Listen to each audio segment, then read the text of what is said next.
Yay, Babylonian. Ding dong. Where's the gingers? They don't get up in Oh, you. Alright, so, we'll start out with this. I worked at the Columbine Library for, like, a year or so.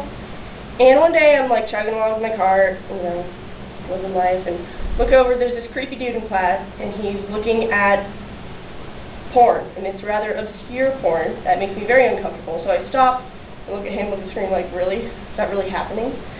And I blocked a mom and her son from getting by. She brushed past, like, stupid people. Just sitting there like, So I go to my supervisor, I say, there's a dude watching porn. She's like, it's his First Amendment right. I'm like, are you kidding me?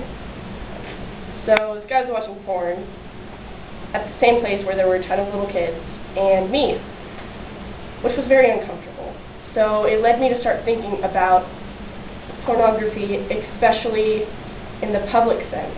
And so I started thinking from an ethical standpoint about how viewers would perceive the people that were around them, the people that they associated with their porn viewing, which was me and little kids and everyone else in the library. And I thought, that's really uncomfortable, that someone would be sitting there and, like, viewing the people around them in that sense. And also I think it's very, pornography in public especially, is a demonstration of how much we hate ourselves, or the viewers hate themselves, or the people making the porn hate themselves, because it's often destruction of the body. And Margaret Atwood actually wrote an essay about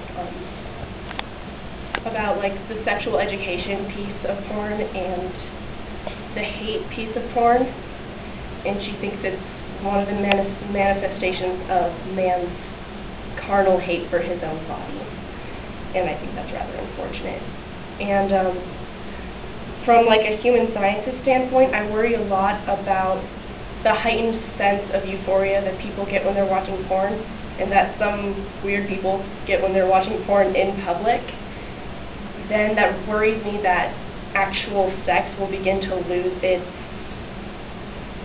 appeal, and that people will start using violence and such to heighten that. And I have lovely Venus up here, with breasts all exposed, etc., to demonstrate an example of nudity as art. And a really big, awesome TOK question that comes with this is, what's considered art and what's considered pornography? You know, some people will say that they just know it when they see it, and it's very hard to define.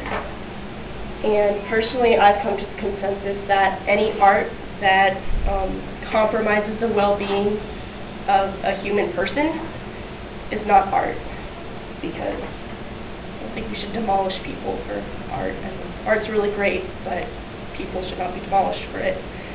And also thinking about the definition of obscenity, which when I started going into the laws and such around people allowed to view pornography, I was worried about, well, is this material obscene? If it is obscene, then it can't be viewed in a public place. And I found that the definition of obscenity is that it's dictated by the contemporary community standards. So, what are the contemporary community standards dictated by? Well, the people.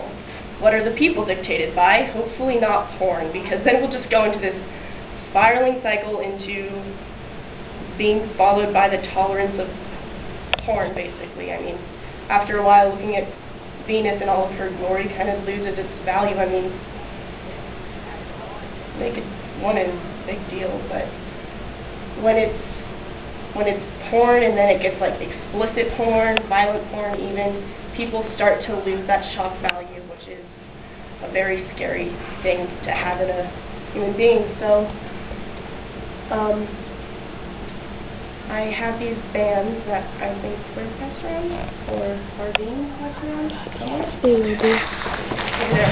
That say, put a cap on public porn, and CAP stands for Citizens Against Public Pornography, because I did this whole thing where I got the law changed, but it's the citizens that have to change, and it's our perceptions of other people that have to change. And I think that people who watch porn and people who do a lot of crazy stuff in the world are really just trying to search for something. They're trying to search for themselves or love, or they're trying to define sex,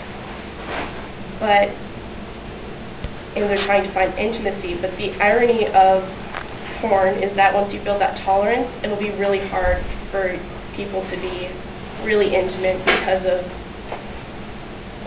those images and that mentality surrounding porn. It will stay with them. So perceive people with love and don't watch porn. The end.